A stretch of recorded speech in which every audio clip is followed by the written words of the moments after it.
Hello friends, आइए start करते हैं part 3 of environmental issues. Right, तो मैं आपसे रिक्वेस्ट करूंगी आप पार्ट 1 पार्ट 2 इस चैप्टर का ज़रूर देखिए। बाकी लेक्चर्स को भी आप फॉलो करते रहिए। प्रीलिम्स पास आ रहे हैं तो अपने प्रिपरेशन को एक बूस्ट दीजिए। ज़्यादा से ज़्यादा इन वीडियोज़ को लाइक कीजिए, शेयर कीजिए और कॉमेंट्स दीजिए। राइट, आपके कॉमेंट्स ये सभी हमारे लिए इंकरेजमेंट का काम करते हैं, ताकि हम ऐसे लेक्चर्स, ऐसे वीडियोज़ आपके लिए और फ्रीली अवेलेबल करते रहें।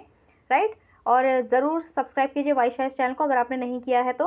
अगर आपको टेस्ट सीरीज़ खरीदनी है तो आप कांटेक्ट कीजिए जो नंबर थंबनेल पर दिया गया है, और करंट अफेयर्स पैकेज के लिए भी।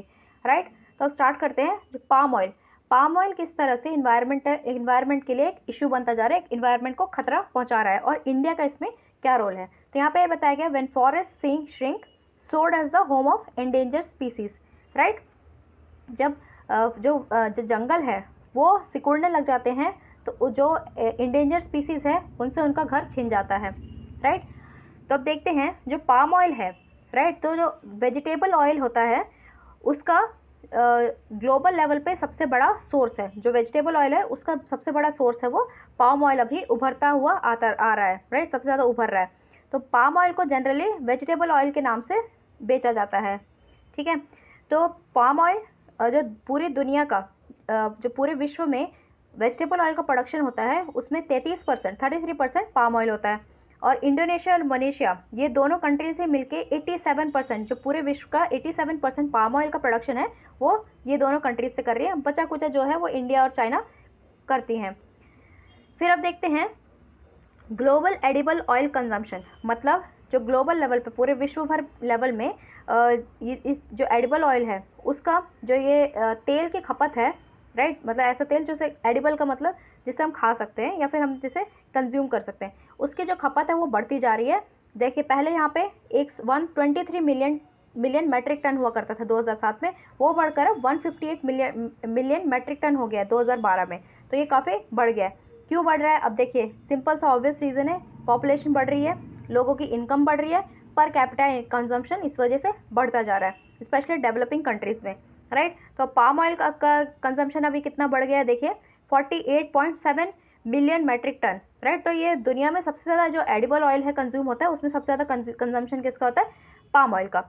ठीक है, तो अब जिस तरह से डिमांड बढ़ रहा है उस वजह से क्या, जो ट्रॉपिकल फॉरेस्ट है ना उसे क्लियर किया जा रहा है, क्योंकि इसकी कुछ जो जोग्राफिकल लोकेशन है वो इस तरह की होती है, तो ट्रॉपिकल या फिर रेन फॉरेस्ट, इन्हीं टाइप के फॉरेस्ट में इसे लगाया जा सकता है, इन प्लांटेशंस को। तो अब इनकी डिमांड बढ़ रही है तो ऑब्वियसली प्रोडक्शन बढ़ाना पड़ेगा। प्रोडक्शन बढ़ाने के लिए क्या करना पड़ेगा? जो ऐसे जो फॉरेस्ट है उन्हें क्लियर करना पड़ता है। तो ये वाइल्ड लाइफ फंड के एस्टिमेट्स के हिसाब से तो जो एक्सपेंशन है, राइट, ये ऑयल पाम का जो प्लांटेशन है वो काफ़ी ज़्यादा बढ़ रहा है, और 4 मिलियन हेक्टेयर्स, राइट, इतनी बड़ी ज़मीन, 4 मिलियन हेक्टेयर्स जितनी ज़मीन, वहाँ पे फॉरेस्ट लॉस होता जा रही है 2020 का डेटा के हिसाब से है। तो इसका अगर आपको अंदाज़ा लगाना है तो आप 2 केरला को इमेजिन कीजिए। केरला का जो साइज़ है उसका डबल है, उतना फॉरेस्ट एरिया लॉस होता जा रहा है। किस वजह से? पाम ऑयल प्रोडक्शन की वजह से। और डिफॉरेस्टेशन बढ़ रहा है, ऑब्वियसली बता रहे हैं, डिफॉरेस्टेशन बढ़ रहा है, उससे बायोडाइवर्सिटी लॉस होता है, स्पेशली कहाँ पे, जैसे बोर्नियो हो गया, पपुआ न्यू गिनिया हो गया, सुमात्रा हो गया, कॉन्गो बेसिन जो कि अफ्रीका में पड़ता है, इस जगह में जो डिफॉरेस्टेशन काफ़ी ज़्यादा बढ़ रहा है, फॉरेस्ट लॉस हो रहा है। और फिर यहाँ पे पेड़ गिराए जा रहे हैं, फेलिंग ऑफ ट्रीज हो रहा है, बर्निंग हो रही है, इन जंगलों को जलाया जाता है, उस वजह से वहाँ पे जो वाइल्ड लाइफ है वो इंडेंजर्ड हो रहे हैं। जैसे कि वाइल्ड लाइफ का नाम भी यहाँ पे दिया गया है, सुमात्रन टाइगर्स हो गए, राइनोज हो गए, ओरांगुटान्स हो गए, जो इन फॉरेस्ट में पाए जाते हैं, उनसे उनका घर छिनता जा रहा है। राइट, वो उनकी लाइफ इंडेंजर्ड होती जा रही है, उन पर ये काफ़ी बुरा असर डाल रहा है। और जो वहाँ पे आसपास की जो लोकल पॉपुलेशन है, अब आप जानते होंगे जो आसपास वहाँ पे लोग रहते हैं उनका फॉरेस्ट रिसोर्सेज पे एक तरह से हक भी होता है, और उनकी पूरी जो लाइवलीहुड है उस पर डिपेंडेंट होती है। तो इस तरह से उनका लाइवलीहुड भी एक तरह से उनसे छिन रहा है, और ग्लोबल लेवल पर इस फॉरेस्ट लॉस की वजह से काफ़ी बुरा असर पड़ रहा है, और ये जो असर है वो काफ़ी ड्रामेटिक है, दिख भी रहा है। राइट, और फिर बाद में देखिए इस वजह से ग्रीन हाउस गैसेस का भी रिलीज हो रहा है। ये सब हम जो कनेक्टेड है आपस में, हम पढ़ेंगे डिटेल में अच्छी तरह से आगे जाके। एप्लीकेशन देख लेते हैं। अब अगर पाम ऑयल का डिमांड इतनी बढ़ रही है तो क्यों बढ़ रही है? क्योंकि उसके एप्लीकेशन बहुत ज़्यादा, बहुत वाइड रेंज है। राइट, तो हम ऊपर से देखेंगे क्योंकि इसका जो एप्लीकेशन है वो काफ़ी ज़्यादा है। तो इसकी 2 कैटेगरीज बनाई गई है, फूड बेस्ड और नॉन फूड एप्लीकेशंस। तो फूड बेस्ड एप्लीकेशन में जैसे कुकिंग ऑयल में इसमें इस्तेमाल करते हैं, ये घी और बटर का सब्स्टिट्यूट के जैसे काम करता है। मार्गरीन हो गया, कन्फेक्शनरी इसमें इस्तेमाल करते हैं इसे, कॉफ़ी क्रीम्स में, एमल्सिफायर, विटामिन ई सप्लीमेंट्स में। और दूसरा है वो नॉन फूड एप्लीकेशन हो गया, जैसे कि कॉस्मेटिक्स में, टॉयलेटरीज में, सोप डिटर्जेंट्स में इसे यूज़ किया जाता है, राइट। तो हाउस होल्ड क्लीनर्स में इसे इस्तेमाल किया जाता है। तो यूएसडीए की एस्टिमेट्स के हिसाब से जो ग्लोबली जो 75% है पाम ऑयल का कंजम्पशन वो फूड के पर्पसेस के लिए होता है, बचा कुछ जो 22% होता है वो नॉन फूड इंडस्ट्रीज़ में उसका इस्तेमाल किया जाता है। और थोड़ा बहुत जो छोटा मार्जिनल क्वांटिटी में उसे बायोडीजल के लिए भी इस्तेमाल किया जाता है। प्रीलिम्स में एक क्वेश्चन आया था आई थिंक 2020 में, बायोडीजल किस किस को कुछ ऑप्शंस दिए गए थे, उन्हें उनमें से किसे बायोडीजल के तौर पे यूज़ कर सकते हैं, राइट। तो आप ये भी याद रखिए ज़रूर, राइट। फिर देखते हैं environmental impact on palm oil production. अब इन्वायरमेंट का इम्पैक्ट तो ऑलरेडी मैंने आपको एक तरह से बताया था, डिफॉरेस्टेशन हो रहा है, लॉस ऑफ बायोडाइवर्सिटी हो रही है, राइट। तो पहला देखिए डिफॉरेस्टेशन, क्योंकि डिमांड बढ़ रही है तो फॉरेस्ट को खाली किया जा रहा है। स्पेशली देखिए बोर्नियो में, वहाँ पे कितना ज़्यादा फॉरेस्ट का कवर है वो इतना कम हो चुका है, राइट। 73% यहाँ पे दिखाया गया है, वो बढ़ के अब 250.4% हो गया है, राइट। और फिर बाद में ये आगे भी और ज़्यादा बढ़ता जा रहा है, 2020 में ये और भी बढ़ता जा रहा है। और यहाँ पे सुमात्रा, इंडोनेशिया, यहाँ पे भी जो फॉरेस्ट कवर है वो काफ़ी ज़्यादा कम होता जा रहा है और ये काफ़ी चिंता का विषय है, राइट। अलार्मिंग है, अलार्मिंग रेट में बढ़ रहा है। फिर बायोडाइवर्सिटी लॉस हो रहा है, सिंपल सी बात है, क्योंकि नेचुरल फॉरेस्ट चला जा रहा है तो फिर वहाँ पे जो रहने वाली स्पीसीज है उन पे असर पड़ रहा है। यहाँ पे एग्जांपल दिया गया ओरंगुटैन्स का, उनका जो घर है वो उनसे छिनता जा रहा है इस पाम ऑयल प्रोडक्शन की वजह से। सबसे ज़्यादा खतरे में ओरंगुटैन्स आ रहे हैं, राइट। तो जहाँ 1900 में, राइट, 3,15,000 ऐसे 15 कुछ स्पीसीज होती थी ओरंगुटैन्स की इंडोनेशिया और मलेशिया में, अब वो 50,000 तक ही रह गई हैं। और इसी तरह से चलता रहा तो 12 साल के अंदर ओरंगुटैन्स एक्सटिंक्ट हो जाएंगे, राइट, अगर कुछ कदम नहीं उठाए गए तो। उसके बाद एक और एक दिक्कत आ रही है, fragmentation of natural forest habitats. मतलब अब देखिए उनका घर छिन रहा है, राइट, तो फिर वो कहाँ आएंगे, ऐसी जगह पे जहाँ पे इंसान रहते हैं। उससे क्या होगा, ह्यूमन वाइल्ड लाइफ कॉन्फ्लिक्ट्स जो हम देखते हैं आपस काफ़ी हद तक बढ़ रहा है, वो और ज़्यादा बढ़ता जा रहा है, राइट। तो फिर क्लाइमेट चेंज, ये भी एक बहुत बड़ी प्रॉब्लम हो रही है।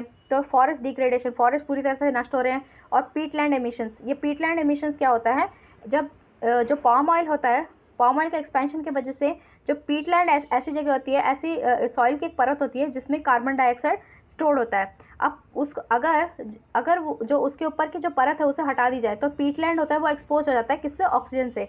अब ऑलरेडी उसमें कार्बन डाइऑक्साइड स्टोर है। कार्बन डाइऑक्साइड जब ऑक्सीजन के साथ मिलता है वो क्या करता है, कार्बन डाइऑक्साइड रिलीज करता है। तो इससे लंबे पीरियड के लिए जो कार्बन डाइऑक्साइड वो रिलीज होता रहता है इस वजह से, राइट। फिर देखते हैं और कुछ और सोर्सेज हैं जिससे इन्वायरमेंट डैमेज हो रहा है, जैसे कि फायर। जब लैंड को क्लियर किया जाता है, जब उस फॉरेस्ट को क्लियर किया जाता है तो आग भी लगाई जाती है, राइट। तो उससे मीथेन एमिशन होता है, राइट, ग्रीन हाउस गैस।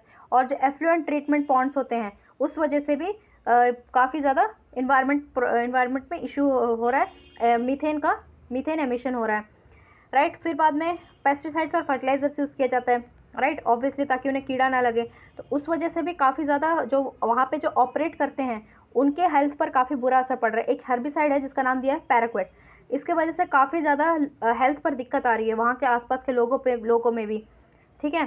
तो pesticide action network, right, pesticide action network, ये एशिया और पैसिफिक एरिया में ये वाला नेटवर्क है। वो क्या है, वो ये बॉडी चाहती है कि पैराक्वेट प्रोडक्शन है ना, पैराक्वेट वाला हर्बिसाइड है, उसकी प्रोडक्शन पर एक बैन लगाया जाए, राइट। तो यहाँ पे मैंने पीटलैंड्स बताया था, पीटलैंड्स कुछ नहीं, ये बुक में नहीं है, मैंने एडिशनली आपको दिखाया ताकि आप याद रख सकें। पीटलैंड वेटलैंड की तरह होते हैं, ये क्या करते हैं, preventing and mitigating the effects, जो क्लाइमेट चेंज के इफेक्ट्स को कम करने में मदद करते हैं, बायोडाइवर्सिटी को बचाते हैं, राइट, बायोडाइवर्सिटी की रक्षा करते हैं। और फ्लड, जो बाढ़ आने की स्थिति को भी एक तरह से कम करते हैं, और सेफ ड्रिंकिंग वाटर को भी ये स्टोर करके रखते हैं। तो पीटलैंड काफ़ी इंपॉर्टेंट है, राइट।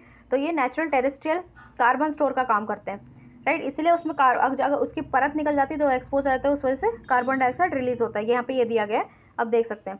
आगे देखते हैं अब इंडिया में पाम ऑयल, राइट, क्या हाल है इसका, तो क्या सिनारियो। तो इंडोनेशियन पाम ऑयल होता है, राइट। इंडोनेशिया में जो पाम ऑयल है वो वर्जिन रेन फॉरेस्ट, मतलब ऐसे रेन फॉरेस्ट जहाँ पे पहले कुछ प्रोडक्शन नहीं था, कुछ नहीं था, ऐसे रेन फॉरेस्ट को पूरी तरह से डिसनष्ट कर इंडोनेशियन पाम ऑयल जो कंपनीज है वहाँ पे इंडोनेशिया की, वो प्रोडक्शन कर रही हैं।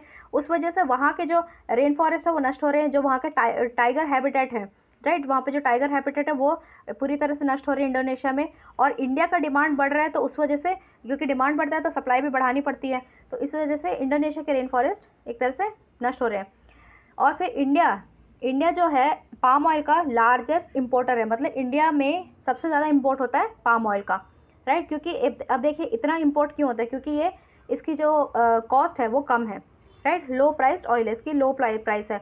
और फिर ये क्या करता है, 74%, राइट, जो पाम ऑयल है 74% of the total edible oils that are imported. अब जो इंडिया में जितने ऑयल इम्पोर्ट होते हैं उसमें 7 एडिबल ऑयल, राइट, ये खाने वाला ऑयल है, ये पेट्रोल ये सब की बात नहीं हो रही है, ये दूसरे तरह के ऑयल की बात नहीं हो रही, क्रूड ऑयल की बात नहीं हो रही, यहाँ पे एडिबल ऑयल की बात हो रही है, जो ऑयल खाया जाता है, खाया पिया जाता है। तो उसमें से एडिबल ऑयल्स में 74% है वो पाम ऑयल ही होता है, पाम ऑयल ही इम्पोर्ट किया जाता है इंडिया में, ठीक है।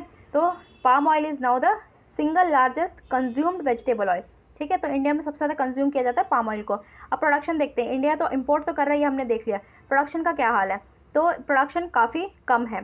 तो इंडिया में वैसे तो वर्ल्ड का सबसे लार्जेस्ट, 4th लार्जेस्ट, राइट, सबसे ज़्यादा नहीं, 4th largest oil seed producing country है इंडिया। तो 4th largest oil producing country है इंडिया, लेकिन पाम ऑयल का प्रोडक्शन है वो काफ़ी कम है, लगभग यहाँ पे 0.2% दिया गया है। वर्ल्ड का जो वर्ल्ड में जितना भी प्रोडक्शन होता है उसका 0.2% ही इंडिया प्रोड्यूस करता है। तो पाम ऑयल प्रोडक्शन एक तरह से अभी 5 सालों में, पिछले 5 सालों में ग्रो किया गया है। यहाँ पे देखिए कंपाउंड एनुअल ग्रोथ रेट, मतलब इस लेवल पे ये ग्रो किया गया है 22.7%। तो ये 5 साल में ही काफ़ी बढ़ गया है। तो फिर लेकिन अभी भी इंडिया इंपोर्ट ही करता है, ये नहीं कि ये प्रोडक्शन बढ़ा है तो इस वजह से ये नहीं कि इंपोर्ट करना बंद कर दे, अभी भी इंडिया इंपोर्ट कर रहा है, और मोस्टली कहाँ से, इंडोनेशिया से इंपोर्ट कर रहा है, राइट। अब यहाँ पे देख लीजिए पाम ऑयल प्रोडक्शन जो इंडिया में स्टेट वाइज यहाँ पे दिया गया है, इस स्लाइड में आप देख सकते हैं। तो स्टेट वाइज प्रोडक्शन के क्या हाल है, तो सबसे ज़्यादा कहाँ होता है प्रोड्यूस, आंध्र प्रदेश में, राइट। तो 86% जो भी इंडिया में प्रोड्यूस होता है पाम ऑयल वो कहाँ प्रोड्यूस होता है, आंध्र प्रदेश में। उसके बाद आता है नंबर केरला का 10%, फिर कर्नाटका का, और बाकी जगह पे भी ऑयल प्रोड्यूस किया जाता है, पाम ऑयल को प्रोड्यूस किया जाता है, जैसे उड़ीसा, तमिलनाडु, गोवा, गुजरात, राइट। अब देखिए पाम ऑयल को इंडिया में प्रोड्यूस करने के, कल्टीवेशन करने में दिक्कतें क्या क्या आ रही, क्या परेशानियाँ आ रही हैं। तो पहला है जोग्राफिकल लोकेशन, फिर इरिगेशन, सिंचाई, और लॉन्ग जेस्टेशन पीरियड, लोगों को मतलब उसको वेट करना ज़्यादा पड़ता है, और फिर स्मॉल होल्डिंग्स और लिमिटेड इन्वेस्टमेंट पर कॉर्पोरेट।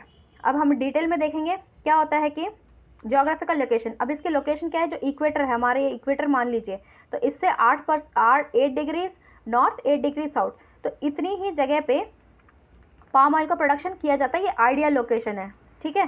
तो इसी जगह पे इसे कर सकते हैं, राइट, ये एक दिक्कत है। उसके बाद इरिगेशन, मतलब सिंचाई, तो पाम ऑयल को पूरे साल, राइट, पूरे साल रेनफॉल की ज़रूरत पड़ती है, राइट।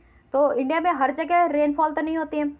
फिर देखते हैं पाम ऑयल को कहाँ कहाँ उगाया जा सकता है, इस हिसाब से देखें तो ऑब्वियसली केरला जहाँ पे बारिश होती है, आंध्र प्रदेश, कर्नाटका, गोवा, राइट। तो यहाँ पे, लेकिन वहाँ पे हर साल मतलब पूरे साल भर इरिगेशन, सिंचाई की ज़रूरत पड़ती है। तो उस वजह से क्या होता है, पानी में बहुत प्रेशर पड़ता है, मतलब पानी की बहुत ज़्यादा कमी होने का खतरा है, क्योंकि उसे पानी ज़्यादा लगता है। फिर आता है लॉन्ग जेस्टेशन पीरियड। अब जेस्टेशन पीरियड मतलब वेट करना, राइट। तो जो फार्मर्स होते हैं उन्हें काफ़ी जगह 4 साल तक वेट करना पड़ता है, तब जाके उनको, वैसे तो इसके मतलब लोग उसको उसके बाद फ़ायदा बहुत ज़्यादा होता है, क्योंकि अब बहुत अच्छे से बिक रहा है, लेकिन क्योंकि इसकी डिमांड बहुत ज़्यादा आपने देखा था, लेकिन क्या होता है, लोग जो फार्मर्स हैं उन्हें 4 साल तक वेट करना पड़ता है जो उनको यील्ड आने के लिए, राइट। ये एक दिक्कत है। उसके बाद जो फार्मर्स है, जो मतलब छोटे छोटे ज़मीन पे नहीं कर सकते, इसके लिए बड़ी ज़मीन चाहिए, तो छोटे छोटे फार्मर्स इसे नहीं उगा सकते हैं, ये एक और दिक्कत है। उसके बाद जो कॉर्पोरेट है, जैसे मलेशिया और इंडोनेशिया में, वहाँ पे जो कॉर्पोरेट सेक्टर है वो काफ़ी हद तक इस पर इन्वेस्ट करता है, लेकिन इंडिया में कॉर्पोरेट सेक्टर है वो इस पर इन्वेस्ट नहीं कर रहा है,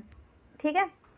अब देखते हैं पॉलिसीज़ क्या है इसके प्रोडक्शन के रिलेटेड और डिस्ट्रीब्यूशन, मतलब वितरण के रिलेटेड, राइट। तो इसके वितरण के लिए भी कुछ पॉलिसीज़ बनाई गई हैं, तो कुछ सब्सिडीज़ दिए गवर्नमेंट ने। यहाँ पे देखिए पीडीएस के अंतर्गत क्या आता है, मिनिस्ट्री ऑफ फूड ने कुछ सब्सिडीज़ प्रोवाइड की है जो इम्पोर्टेड एडिबल ऑयल है, राइट, जो ऑब्वियसली इसे इंपोर्ट किया जाता है, तो इम्पोर्टेड एडिबल ऑयल को डिस्ट्रीब्यूट करने के लिए पीडीएस सिस्टम में इसे इंक्लूड किया गया है। तो सेंट्रल गवर्नमेंट ने स्कीम इंट्रोड्यूस की थी, राइट, जिसमें 10 लाख टन तक, राइट, मतलब 10 लाख सब लोग को बांटा जाएगा, एक एक को नहीं, 10 लाख जो टन है ऑयल का उसे किस तरह से डिस्ट्रीब्यूट किया जाएगा। तो सब्सिडाइज रेट में जैसे 15 रुपये पर केजी के थ्रू दिया जाएगा।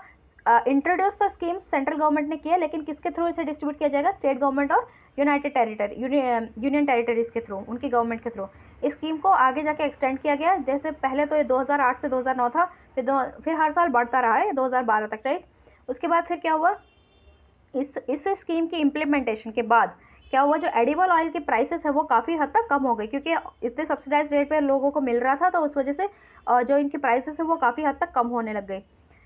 अब देखते हैं, एक प्रोग्राम लॉन्च किया था, oil palm development programme India ने लॉन्च किया गया था, इंडिया में लॉन्च किया गया था, राइट। तो आपको इसमें बस नाम ही याद रखने हैं, और मेन सभी इन प्रोग्राम्स का मेन फोकस क्या है, एक्सपेंशन किया जाए, राइट। इस कल्टीवेशन को बढ़ाया जाए, जो लैंड है उसे और ज़्यादा बढ़ाकर इसके कल्टीवेशन के अंदर लाया जाए, राइट। वही जंगल को हटाना है और कुछ नहीं है।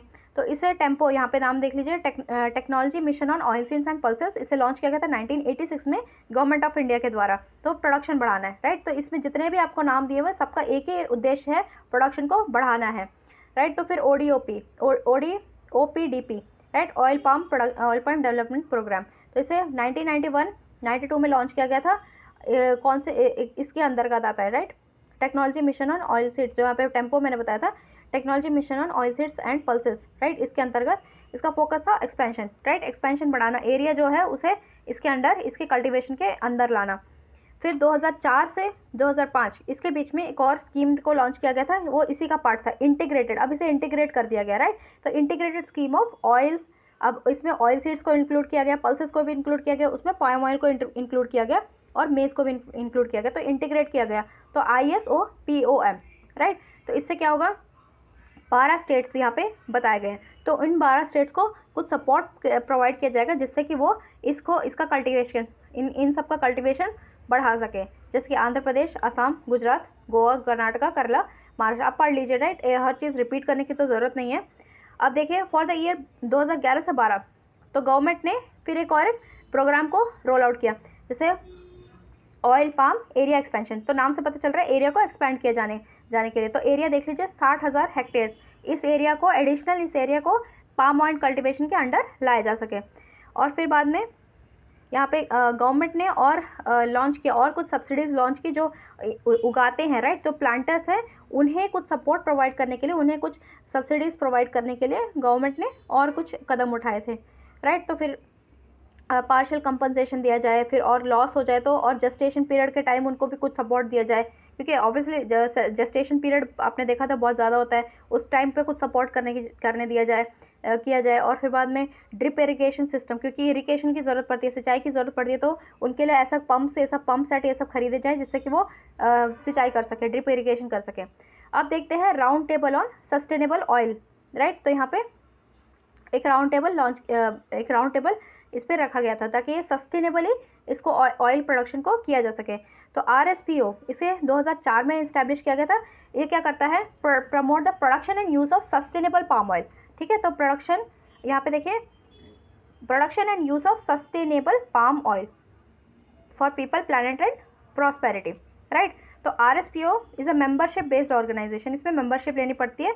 तो जो ऑयल पाम ग्रोवर्स हैं, पाम ऑयल प्रोसेसर्स हैं, ट्रेडर्स हो गए, राइट, तो मैन्युफैक्चरर्स हो गए, ये सब इसमें आते हैं, राइट। तो इसके बहुत सारे मेंबर्स हैं, यहाँ पे इसका लोगो दिया हुआ है।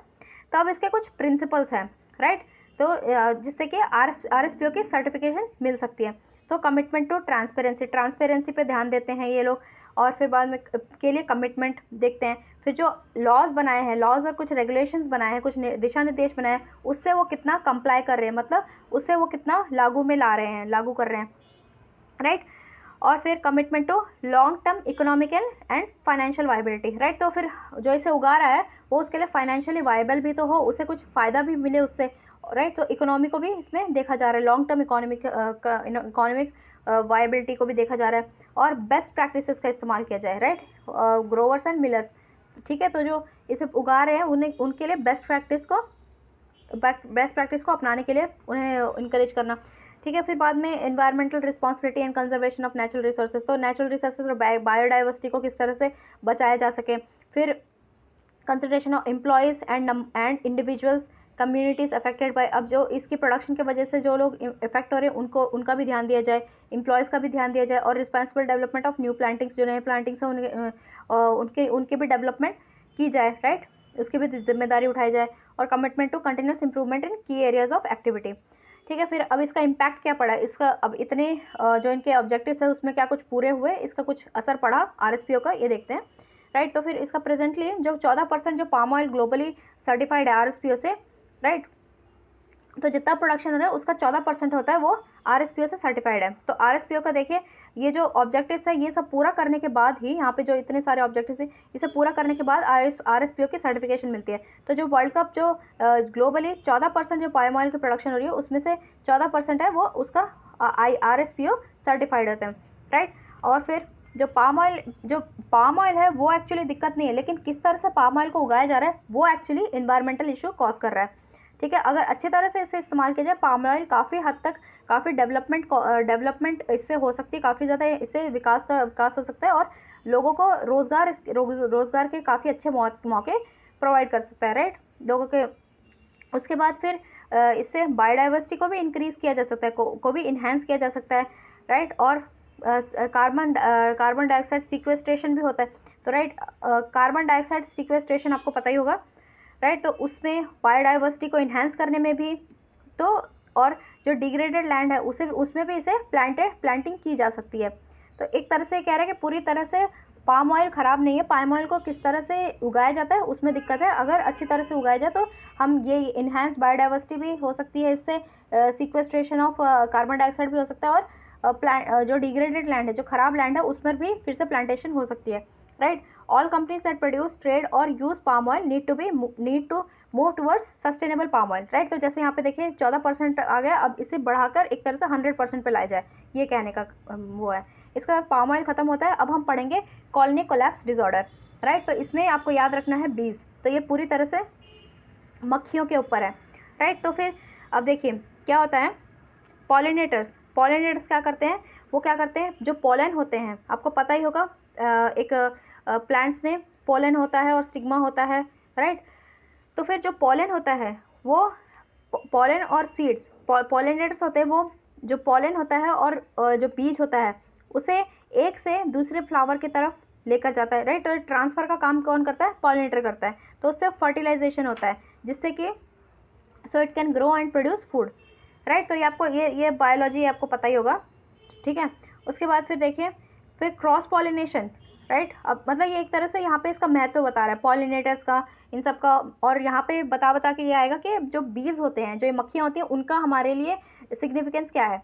तो ये जो बीज होते हैं वो 30% है, वो मतलब क्रॉस पॉलिनेशन से जो हमारे वर्ल्ड की फसल होती है का 30%, राइट, और जो 90% हमारे वाइल्ड प्लांट्स है उसी पर ये निर्भर है, राइट। यहाँ पे देख लीजिए। फिर अगर मक्खियाँ नहीं होंगी, राइट, तो उससे क्या होगा, हमारा खाना नहीं होगा और हम पूरी तरह से मर जाएंगे, ठीक है। तो बीज ऐसा नहीं है कि जो मक्खियाँ होती हैं हमें सिर्फ काटती हैं, एक तरह से हमारे न्यूसेंस का काम नहीं करती हैं वो, यानी कि गर्मियों पे न्यूसेंस नहीं होता, वो बहुत छोटी होती हैं और बहुत हार्ड वर्किंग होती हैं, बहुत मेहनती होती हैं, इसीलिए बोलते हैं ना बिजी बी। तो जो बीज होती हैं, मक्खियाँ होती हैं, वो काफ़ी हार्ड वर्किंग होती हैं, और उनके वजह से ही आपका जो फेवरेट खाना है, हनी हो गया, बहुत कुछ तरह का खाना, अगर पॉलिनेशन नहीं होगा, फर्टिलाइजेशन नहीं होगा, तो बहुत सारे पेड़ पौधे नहीं होंगे, राइट, जिसे हम खाते हैं। तो फिर तो आपका जो फेवरेट खाना है वो आपके टेबल तक नहीं पहुंचेगा। लेकिन ये जो कॉलोनी कोलैप्स डिसऑर्डर है, ये क्या कर रहा है, जो बी पॉपुलेशन है ना, मक्खियों की पॉपुलेशन को काफ़ी ज़्यादा कम कर रहा है। प्लमेट मतलब एक साथ गिरा देना, राइट, प्लमेट करना, राइट, एक साथ गिर जाना। तो प्लमेट हो रहा है, उसकी जो पॉपुलेशन है वो काफ़ी हद तक कम हो रही है, तो उस वजह से हमारा खाना भी रिस्क में आ रहा है, ठीक है। तो यहाँ पे आप देख सकते हैं जो हनी बी के पॉपुलेशन में काफ़ी हद तक डिक्लाइन हो रहा है, ओके। अब देखते हैं CCD, कॉलोनी कोलैप्स डिसऑर्डर। तो ये एक नाम दिया गया हुआ है, टैग नेम दिया गया हुआ है ऐसी कंडीशन को, जब एक्चुअली इसे हम एक्सप्लेन नहीं कर सकते एग्जैक्टली किस वजह से हो रहा है, लेकिन ऐसा हो रहा है, जो बी है उसकी कॉलोनी होती है, राइट, कॉलोनी में ना होकर बी सडनली गायब होने लग जाती हैं, किस वजह से पता नहीं, लेकिन उनकी जो कॉलोनी है वो एक तरह से गायब हो जाती है। फिर सडन लॉस, और ये एकदम सडन होता है, sudden loss of a colonies worker bee, जो वर्कर बी पॉपुलेशन होती है वो काफ़ी ज़्यादा कम होने लग जाती है, सडन लॉस होने लग जाता है, और बहुत सारे जो मरी हुई बीज मिलती हैं आसपास, जो कॉलोनी है उसके आसपास मरी हुई बीज मिलती है, नहीं तो वो मिलती भी नहीं है, उनके वो अचानक गायब हो जाती हैं, राइट। तो फिर द क्वीन एंड ब्रूड वही रह जाते हैं। उस वजह से जो काम करने वाले वर्कर बीज है वो नहीं रहते, तो उसके बाद क्या होता है, जो बी हाइव है अपने आप को वो सस्टेन नहीं कर पाता, और फिर बाद में ये लोग मर जाते हैं। तो the combined effect of combined of events resulting in the loss of bee colony has been called. तो फिर ये जो वर्कर बीज ये सब मर जाते हैं और उसका बी हाइव सर्वाइव नहीं कर पाता, तो ये ऐसे जो इवेंट्स होते हैं उसे क्या करते हैं, कॉलोनी कोलैप्स डिसऑर्डर। आपको यही याद रखना है, ठीक है। फिर बाद में इससे क्या होता है, रिडक्शन और loss of bee population has been seen in history and known by the name of, इसके और कुछ नाम, ये पहले भी ऐसे होता था हिस्ट्री में, तो उसके और कुछ नाम थे, जैसे disappearing disease, spring dwindle, may disease, autumn collapse and fall dwindle. तो ये कुछ सिनोनिम्स दिए गए हैं, ठीक है, CCD के। तो अब सिम्टम्स क्या होते हैं, सिम्टम्स में ये होता है जो एडल्ट बीज होती हैं contain no adult bees with few to no dead bees around the colony. जो उसकी कॉलोनी होती है उसके पास या तो कोई डेड बीज नहीं होती, या फिर होती है तो एक दो होती है, लेकिन बाकी गायब हो जाती है, सडनली गायब हो जाती है। तो कंटेन कैप्ड ब्रूड, ठीक है, जो उसके ब्रूड होते हैं, यहाँ पे देख रखते हैं, इसे ब्रूड कहते हैं, राइट। तो वो उस पर कैपिंग होने लग जाती है। तो contain food storage that are robbed by neighbouring bees और कॉलोनी पेस्ट। तो कुछ ऐसे पेस्ट ये सब होते हैं, राइट, ऐसे कुछ कीड़े मकोड़े होते हैं जो उनका खाना है उसे चुरा कर चले जाते हैं। और worker bee fail to return to colony, या फिर क्या होता है, जो वर्कर बी होती है वो अपनी कॉलोनी में वापस नहीं आ पाती है, राइट। इसके भी बहुत सारे रीजंस हैं, ये हम आगे जाके डिस्कस करेंगे किस वजह से जो वर्कर बी है वो अपने वापस कॉलोनी में नहीं आ पाती है। तो पहला रीज़न यहाँ पे दिया गया है कॉजेस में ग्लोबल वार्मिंग। तो ग्लोबल वार्मिंग क्या होता है, ग्लोबल वार्मिंग की वजह से क्या होता है, जो फ्लावर्स होते हैं, राइट, जो पौधे फूल पहले ही ब्लूम करने, मतलब उगने लग जाते हैं, पहले ही खिल जाते हैं, जब एक्चुअली जो पहले जिस टाइम पे खिलना चाहिए वो एक्चुअली निर्धारित होता है, लेकिन वो निर्धारित टाइम से पहले या तो उसके बाद खिलने लग जाते हैं। उस वजह से क्या होता है, जो ये पॉलिनेटर्स होते हैं वो अपनी हाइबरनेशन से, आपको हाइबरनेशन पता होगा, वो जब सो के उठते हैं, राइट, उससे निकलते हैं, उनका एक टाइम होता है, वो एक्चुअली सिंक्रोनाइज रहता था जब इन फूल के खिलने के टाइम से, लेकिन अब वो सिंक्रोनाइज नहीं होता। उस वजह से क्या होता है, उनका खाना छिन जाता है, और वो सीज़न में वो लोग अपना खाना नहीं ले पाते हैं। फिर एक होता है ये जो नियोनिकोटिनॉइड्स, राइट, ये एक न्यूरो एक्टिव केमिकल है, मतलब इसका नाम आप बस इतना याद रखें, नियोनिकोटिनॉइड, और ये एक पेस्टिसाइड है। तो इसका क्या होता है, इसके सब लीथल एक्सपोजर, मतलब थोड़ा थोड़ा लेवल में इसका एक्सपोजर की वजह से क्या होता है, exposure of pesticide in nectar and pollens, जो पोलन्स और उनके नेक्टर में जो उसका एक्सपोजर होता है, उस वजह से क्या होता है, ये जो हनी बी है उनके जो इंटरनल रेडार होता है ना, उसमें ये इंटरफेयर करने लग जाते हैं। उस वजह से, इस इंटरफेरेंस की वजह से, जैसे मैंने बताया था पिछले साइड में, अपने कॉलोनी तक नहीं पहुंच पाते। क्यों नहीं पहुंच पाते, मे बी इसकी जो सब लीथल एक्सपोजर है, इसकी एक्सपोजर की वजह से उनके जो इंटरनल रेडार है उसको पकड़ नहीं पाते कहाँ पे जाना है, और वो अपने हाइव तक नहीं पहुंच पाते हैं, राइट। फिर देखते हैं और एक कॉज यहाँ पे दिया गया, वेरोआ माइट। तो यहाँ पे आप ये देख सकते हैं, माइट ये कीड़ा है, राइट। तो यूरोपियन फाउल ब्रूड, तो ये एक बैक्टीरियल डिसीज़ है, राइट। और ये जो यूएस की जो बीफ कॉलोनी में ये धीरे धीरे बढ़ता जा रहा है। एक्चुअली ये क्या है, माइक्रोस्पोरेडियन फंगस, राइट, ठीक है, फंगस नोसीमा। तो ये तरह का एक कीड़ा है, इसकी वजह से भी जो बीज है उनकी पॉपुलेशन कम होती जा रही है। फिर आ गया माल न्यूट्रिशन, उन्हें न्यूट्रिशन नहीं मिल पा रहा है। कैसे, जो बी कीपर्स है, मतलब जो हनी कलेक्ट करते हैं, राइट, और जो उसे उगाते हैं, मेनली हनी कलेक्ट करते हैं, जो शहद निकालते हैं उन्हें बी कीपर्स कहते हैं। तो वो क्या करते हैं, वो इन्हें चुरा लेते हैं, जो हनी को चुरा लेते हैं और उसे खा लेते हैं। और फिर क्या करते हैं, हनी एक्चुअली क्या है, इस शहद जो है वो इसका खाना है। अब इसका खाना ही चुरा लेते हैं जो बी कीपर्स होते हैं, तो एक तरह से उनका मेन खाना चला जाता है। और उसे क्या करते हैं, वो शहद तो ले लेते हैं, उसकी जगह एक हाई फ्रक्टोज, राइट, एक शुगर का टाइप होता है फ्रक्टोज, ठीक है, तो हाई फ्रक्टोज कॉर्न सिरप वहाँ पे डाल देते हैं उस हनी की जगह। तो उससे क्या होता है, जो उनका इम्यून सिस्टम है वो धीरे धीरे घटने लग जाता है। आपको पता होगा हनी से काफ़ी इम्यूनिटी बढ़ती है, राइट। तो हम इनका मेन जो खाना है जो हमारा मेन खाना है, अगर उसे हटा के, राइट, उसे हटा के कोई अलग तरह का खाना दे दे जो कि हमें नहीं जचता, राइट, तो हम नहीं खा सकते। लेकिन हनी के साथ ऐसा ही, सॉरी, जो मक्खियाँ हैं उनके साथ ऐसा ही हो रहा है, जो उनका मेन खाना है वो ना देकर अगर हमें कोई घास दे दे, राइट, हमें हमारे जो मेन खाना है उसे ले छीन कर कोई हमें घास खाने के लिए दे दे, हम नहीं खा पाएंगे। उसी तरह से इनके साथ हो रहा है, लेकिन कि इन्हें हाई फ्रक्टोज कॉर्न सिरप दे दिया जा रहा है, इनका शुगर है वो जो उनसे छीन लिया जा रहा है, उनका खाना छीन लिया जा रहा है, उस वजह से उनका जो इम्यून सिस्टम है कम हो रहा है और उन्हें माल नरिशमेंट की दिक्कत आ रही है, राइट। और रिसर्चर्स ने जो रिसर्च करते हैं उसमें पाया गया है स्पेसिफिक न्यूट्रिएंट्स जो हनी को चाहिए वो उस कॉर्न सिरप में नहीं होता, ठीक है। और जो हनी भी कलेक्ट करते हैं ना, जो नेक्टार से, फ्लावर से, वो क्या करते हैं, वो एक और चीज़ को ना इकट्ठा करते हैं जिसे कहते हैं प्रोपोलिस, और उससे ये वैक्सी हनीकॉम्ब बनाते हैं, और लेकिन वो भी छिन जाता है इनसे। फिर द पोलन एंड प्रोपियोलिस, राइट, यहाँ पे देखिए propolis, Propolis are loaded with 3 types of compounds that can help bees detoxify their cell and protect themselves from pesticides and microbes। तो जो वैक्सी हनीकॉम्ब बनाते हैं ना, इस सब्सटेंस से प्रोपोलिस और पोलन्स, वो एक तरह से चला जाता है। उससे क्या करते थे, जो पहले ये रहता था, उससे ही अपने सेल्स को ना, जो मक्खियाँ अपनी सेल्स को डिटॉक्सिफाई कर पाती थी और बाकी पेस्टिसाइड्स और माइक्रोब से अपने आप को बचा लेती थी, लेकिन अब वो नहीं हो पा रहा है। फिर मेटल पोल्यूशन देखिए, तो बीज होती है, जो मक्खियाँ होती हैं, अब्जॉर्ब मेटल पोल्यूशन किसके थ्रू, जो फ्लावर है, फ्लावर से ये सब क्या करते हैं, जो सॉइल के थ्रू, आप देख सकते हैं कितना पोल्यूशन हो रहा है। अब पोल्यूशन धीरे धीरे फैलता है, पहले सॉइल में जाता है, सॉइल से फिर कहाँ जाता है, सॉइल से अब्जॉर्ब होकर फ्लावर्स में जाता है, फ्लावर से इन मक्खियों में जाता है, तो फिर वो पोल्यूशन की वजह से भी उन्हें बहुत डैमेज हो रहा है।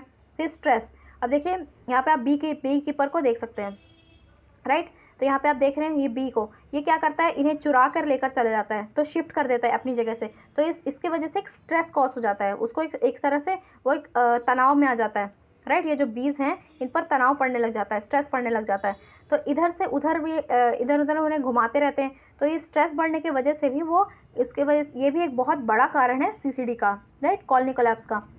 फिर हैबिटेट लॉस, ऑब्वियसली क्योंकि उनका घर छिन रहा है तो उससे हैबिटेट लॉस होता जा रहा है, तो उस वजह से भी इन्हें अपना घर छोड़ना पड़ रहा है और ये दिक्कत आ रही है। तो अब हम इन्हें बचा कैसे सकते हैं, हम इन मक्खियों को किस तरह से बचा सकते हैं। तो पॉलिसी मेकर्स, राइट, जो पॉलिसीज़ बनाते हैं उन्हें क्या ध्यान में रखना है, तो जो पॉलिसी मेकर्स हैं उन्हें ऐसे एक्शंस को प्रमोट करना चाहिए जिससे कि जो बी है और दूसरे पॉलिनेटर्स हैं ना, उन्हें प्रोटेक्ट किया जा सके। ऐसे फार्मर्स को ज़्यादा प्रोत्साहन देना चाहिए, उन्हें इंसेंटिवाइज करना चाहिए जो कि हेल्प करते हैं, राइट, उन्हें रिवॉर्ड देना चाहिए जो कि बी पॉपुलेशन को बढ़ाने में मदद करते हैं। और असिस्टेंस, मतलब फार्मर्स को मदद प्रोवाइड करनी चाहिए जिससे कि जो ये वाइडर, ये ना कि सिर्फ मक्खियाँ ही नहीं, और भी दूसरे तरह के जो पॉलिनेटर्स होते हैं, और भी वाइड वैरायटी ऑफ पॉलिनेटर्स हैं, उन्हें किस तरह से बचाया जा सकता है, क्योंकि कुछ जो नॉलेज होती है वो सिर्फ फार्मर्स को होती है, राइट। तो फिर ऐसे फार्मर जो इन्हें बचाने में मदद करते हैं उनको और सपोर्ट दिया जाए और उन्हें मदद की जाए। अगर कुछ रिसर्च में पाया जाता है कि इस तरह से बचा सकते हैं तो फिर ऐसे टेक्निक्स उन्हें बताया जाए, टेक्नोलॉजी ट्रांसफ़र किया जाए, राइट। और बी रिसर्च को और बढ़ाया जाए, राइट, और उसमें सिर्फ बी में सिर्फ हनी बीज को नहीं, और भी बहुत सारे पॉलिनेटर्स को इंक्लूड किया जाए उस रिसर्च में, राइट। फिर इंटीग्रेटेड पेस्ट मैनेजमेंट, ये इंटीग्रेटेड किया जाए पेस्ट मैनेजमेंट की टेक्निक्स को, जिससे कि जो पेस्टिसाइड्स का यूज़ है वो काफ़ी कम हो सके और जो बीज है उन पर कम रिस्क पड़े, राइट। और जो सिटी ड्वेलर्स होते हैं, जो लोग रहते हैं, उन्हें किस तरह से IPM, right, integrated pest management, ये प्रैक्टिसेस का बढ़ावा देने के लिए उन्हें एक तरह से, मतलब उन्हें बताया जाए इसके बारे में, where they can live, work, play to protect, right. तो उन्हें अच्छी तरह से समझाया जाए कि किस तरह से आप ये कर सकते हैं, बीज को बचा सकते हैं। और अगर CCD इसी तरह से बढ़ता रहा, राइट, यहाँ पे दिया गया है, and if CCD continues the consequence for the agriculture economy even for our ability to feed ourselves could be dire. क्योंकि देखिए अगर पॉलिनेशन नहीं होगा, फर्टिलाइजेशन नहीं होगा, मैं बात रिपीट कर रही हूँ, तो पॉलिनेशन नहीं होगा, फर्टिलाइजेशन नहीं होगा, हमारा खाना हम तक नहीं पहुँचेगा, राइट। तो फिर यहाँ पे बताया गया इसी तरह से अगर CCD बढ़ता रहा तो एग्रीकल्चर पे बहुत बुरा असर पड़ेगा, हमारा खाना हम तक नहीं पहुँच पाएगा।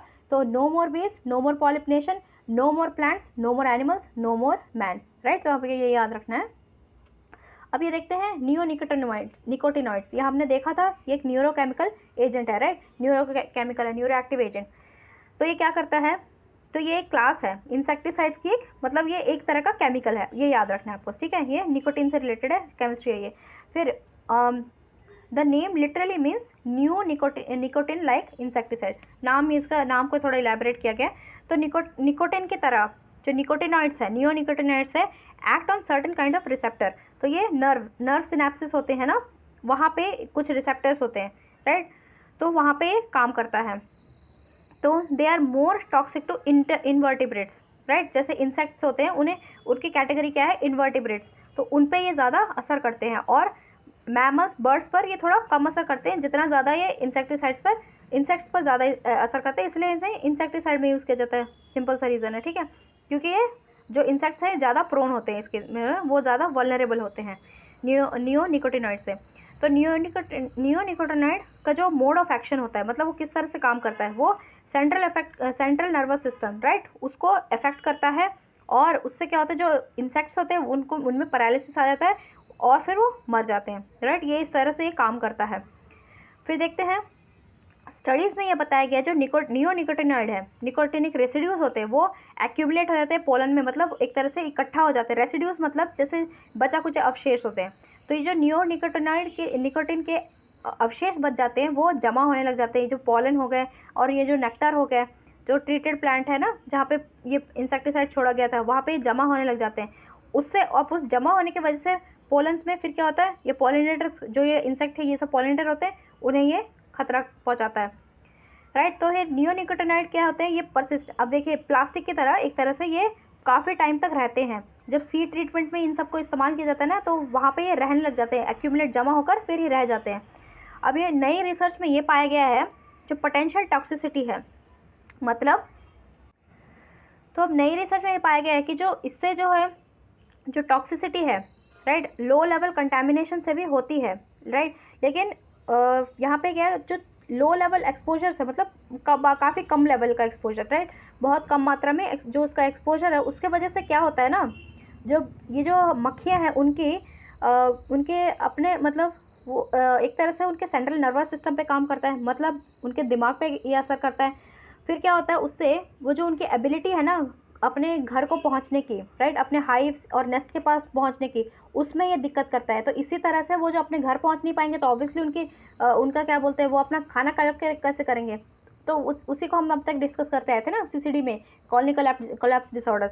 इस तरह से अपने घर नहीं पहुंच पाते, तो उनके जो, मतलब अब अगर आप इंसान है, आपके दिमाग में कुछ प्रॉब्लम है, राइट, आपका दिमाग अपने फुल पोटेंशियल पे काम नहीं करता, तो आपकी प्रोडक्टिविटी कैसी होगी, आपके लिए नॉर्मल जो काम करना भी काफ़ी मुश्किल हो जाएगा। तो इनके लिए भी वही उसी तरह से बताया गया, अगर उनके सेंट्रल नर्वस सिस्टम के साथ ही छेड़छाड़ होने लग जाती है ड्यू टू नियो निकोटिनाइड, तो उससे क्या होता है, उनकी पॉपुलेशन इसी तरह से कम होती जाती है, राइट। तो 2013 अप्रैल में जो EU है, यूरोपियन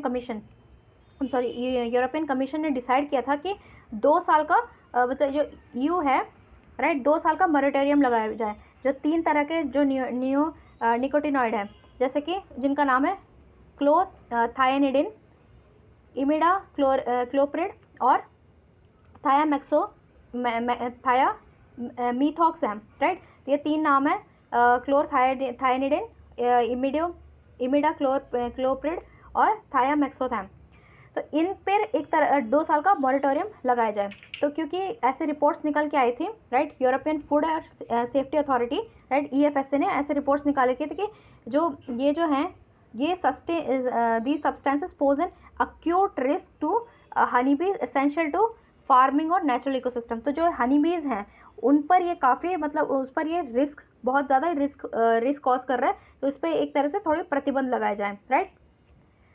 तो इसके साथ मैं ये पार्ट ख़त्म करती हूँ, मैं नेक्स्ट पार्ट के साथ आपके साथ जुड़ूंगी।